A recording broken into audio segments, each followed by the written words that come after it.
வணக்கம். நான் வந்து பார்த்தீங்கன்னா எனக்கு சின்ன வயசுலேயே ஸ்கூல் டேஸ்லேயே டேபிள் டென்னிஸ் மேலே ஒரு இன்ட்ரெஸ்ட் இருந்தது.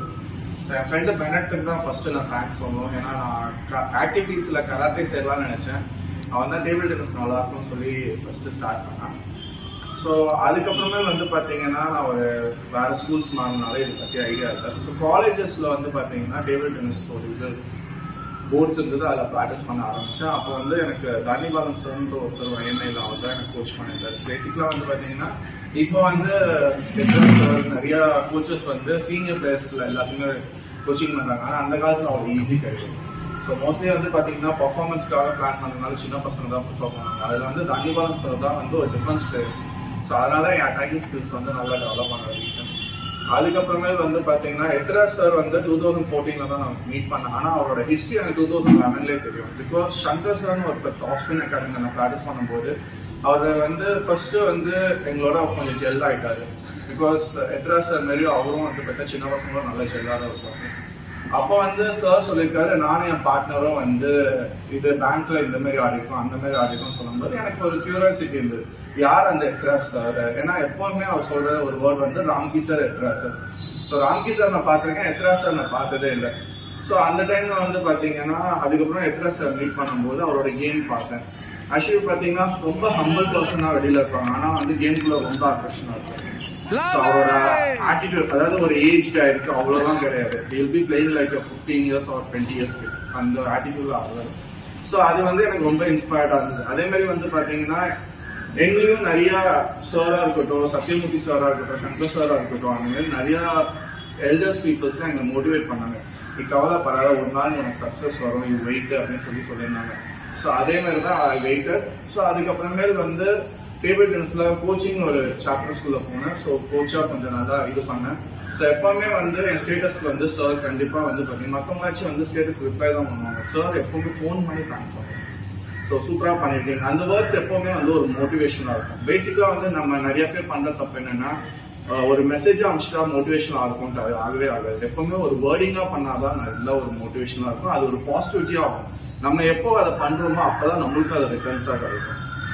ஸோ இந்த மாதிரி தான் எடுத்துட்டு போய் கொஞ்சம் கொஞ்சமா இதா இருந்தது. ஸோ அதுக்கப்புறமே வந்து பாத்தீங்கன்னா நான் என்னோட யூத் டைம்ல வந்து நிறைய டோர்னமெண்ட்ஸ் ஆனேன். பட் ஆனா அந்த டைம்ல வந்து எனக்கு நிறைய ஃபெயிலியர்ஸ் இருந்தது. ஸோ அதனால வந்து கொஞ்சம் டோர்னமெண்ட் ஸ்டாப் பண்ணேன். அப்போ பிரேம்குமார் சார்னு ஒருத்தர், சாருக்கு நல்லா தெரிஞ்ச ஒரு பிளேயர், அவர் தான் வந்து எங்கிட்ட சொன்னாரு, நீ 40+ தொட்டினா உனக்கு கண்டிப்பா ஒரு நல்ல ஃபியூச்சர் இருக்கு அப்படின்னு.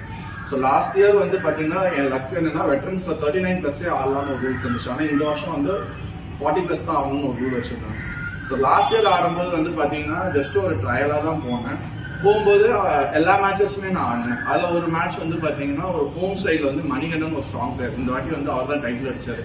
ஸோ அவரை வந்து லாஸ்ட் டைம் வந்து எனக்கு பீட் பண்ற ஒரு சான்ஸ் கிடைச்சது. அதுக்கு ஒரு அண்ணன் தான் ஐடியா கொடுத்தது. ஹோம் சைடு எப்பவுமே ஒரு ப்ரெஷர் இருக்கும், ஏன்னா நிறைய பேர் பார்க்கும்போது ஒரு ப்ரெஷர் இருக்கும். ஸோ அதை நீ யூஸ் பண்ணினா பெட்டரா இருக்கும் அப்படின்னு சொன்னாங்க. ஸோ அது எனக்கு ஒரு ப்ளஸ் ஆனது. அண்ட் டெஃபினட்டா வந்து பாத்தீங்கன்னா எனக்கு எத்ராஜ் சார் நிறைய வாட்டி வந்து நீங்க ஒரு சாம்பியனா இங்க வாங்க அப்படின்னு சொல்லி இன்வைட் பண்ணாரு. நான் அதே மாதிரி நான் சொன்னேன், நான் சாம்பியனா தான் சார் இங்க வருவேன் அப்படின்னு சொல்லி நான் சார் கிட்ட நிறைய வாட்டி சொன்னேன். இந்த வாட்டி சாம்பியனா நிறைய பேர் பண்ற தப்பு என்னன்னா, நான் வின்னர் ஆனதான் சாம்பியன் நினைக்கிறேன், கிடையாது. நீங்க எது உங்களால முடியலன்னு நினைக்கிறீங்களோ அதுல வின் பண்ணீங்க தெரியுமா, அவன் தான் ஒரு சின்ன சாம்பியன். சோ எனக்கு வந்து பாத்தீங்கன்னு வச்சுக்கோங்களேன், இந்த வாட்டி பாத்தீங்கன்னா எனக்கு லாஸ்ட் டைம் நான் பெர்ஃபார்ம் பண்ணனால இந்த வாட்டி வந்து கேட்டகரியும் பிரிச்சாங்க. 40 to 50 இருந்தது, 40 to 45 வச்சாங்க, 45 to 50 வச்சாங்க. சோ அதனால எனக்கு ரேங்க் சீடு செகண்ட் சீட் கொடுத்துருந்தாங்க. பட் ஒரிஜினலா வந்து பாத்தீங்கன்னா லாஸ்ட் டைம் லிட்டில் பிட் அந்த ஒரு பிளேயர் அப்செட் பண்ணனால தான் எனக்கு ரேங்க் ஏறிச்சு, தவிர என் குவாலிட்டினால ஏறல. ஸோ அதனால வந்து எனக்கு எல்லாமே டஃபஸ்ட் காம்படிஷன் என் மைண்ட்ல செட் பண்ணி தான் வந்திருந்தேன். ஸோ எடுத்தோடனே நான் ஃபர்ஸ்ட் எத்ராஜ் சார் கிட்ட வந்து ஓகே சார் எப்படி ஆடுங்க அப்படின்னு சொல்லிட்டு டிஸ்கஸ் பண்ணிட்டு ஃபர்ஸ்ட் மேட்ச் போய் அப்ரோச் பண்ணா வின் பண்ணா. செகண்ட் மேட்ச் வந்து பாத்தீங்கன்னா அந்த பிளேயருக்கு வந்து சீட் கிடையாது, ஆனா இஸ் வெரி குட் கார்த்திக்னு அதுகிட்ட வந்து நான் 1-3 தோட்டேன். பட் ஆனா வந்து என்னன்னா ஒரு குவாலிட்டி கேம் ஆகும், அதனால எனக்கு ஒரு ஹாப்பி. இப்ப அடுத்தது வந்து ஹரிஷ் ஒரு பிளேயரோட ஆட வேண்டியது இருந்தது. அதுல நான் வின் பண்ணா மட்டும்தான் எனக்கு நெக்ஸ்ட் ரவுண்ட் போக முடியும்னு ஒரு ப்ரெஷர் இருந்தது. ஸோ எனக்கு சீடும் கொடுத்துருந்தாங்க. ஸோ சீட் ப்ரெஷரும் வந்தது, அடிஷ்னலா இந்த ப்ரெஷரும் வந்தது. ஸோ டெஃபினட்டா வந்து பாத்தீங்கன்னா ஹரிஷ் ஆசமா அட்டாக் பண்ணாரு. அந்த டேவே வந்து பாத்தீங்கன்னா he was leading 2-0 in best of 5 and 5-2 lead. அப்போ வந்து ஒரு டைம் பிரேக் எடுத்தேன். ஸோ எனக்கு வந்து ஒரு சின்ன எக்ஸ்பீரியன்ஸ் வித் எத்ராஜ் சார் நடந்துச்சு ரீசெண்டா. அதாவது எப்படின்னா டிஎஃப்ஏன்னு ஒரு டோர்னமெண்ட்ல வந்து நான் இதுக்கு மேலே சார் கிட்ட ஒர்க் பண்ணிட்டு தோத்துருக்கேன். ஆனா நல்ல குவாலிட்டியா 2 பேருமே ஃபைட் பண்ணுவோம். ஆனா அந்த மேட்ச்ல வந்து பாத்தீங்கன்னா எனக்கு வந்து அஃபென்ஸ் பெருசா செட் பண்ணல, ஏன்னா சார் ரொம்ப டாமினேட் பண்ணி அட்டாக் பண்ணாரு. அப்போ வந்து என்ன பண்ணேன்னா டிஃபென்ஸ்ல வச்சு ஒரு 2 பாயிண்ட் எடுப்போம், ஒரு 4 பாயிண்ட் எடுப்போம் தான் ஒரு மைண்ட் செட்டப் எடுத்தேன். அது வந்து ஒரு கான்ஃபிடன்ஸ் கொடுத்துச்சு. ஃபர்ஸ்ட் ஒரு 2 பாயிண்ட் செட் பண்ண, அது 4 ஆகினேன், அது 6 ஆகினேன், அது 8 ஆகினேன். அப்போ வந்து எனக்கு தோணுதுன்னா நம்ம வின் பண்ண முடியுமா அப்படின்னு சொல்லி தோணுச்சு. சோ எத்ராஜ் சார் வந்து ஒரு ஸ்ட்ராங் அஃபென்சிவ் பிளேயரா இருக்கும்போது அவரை நான் டிஃபென்ஸ் வச்சு ஜெயிக்கும் போது அதே மைண்ட் செட்டப்பை தான் நான் அங்க வச்சேன். ஏன்னா ஒரு சாம்பியன் பிளேயரே வந்து நம்மளோட டிஃபென்ஸ்ல அடிக்கும் போது அந்த பேர் வந்து இஸ் அப்கமிங் சாம்பியன் பிளேயர் தான். ஸோ நம்மளால டிஃபென்ஸ்ல அடிக்க முடியும் ஒரு ஹோப்போட போனேன்.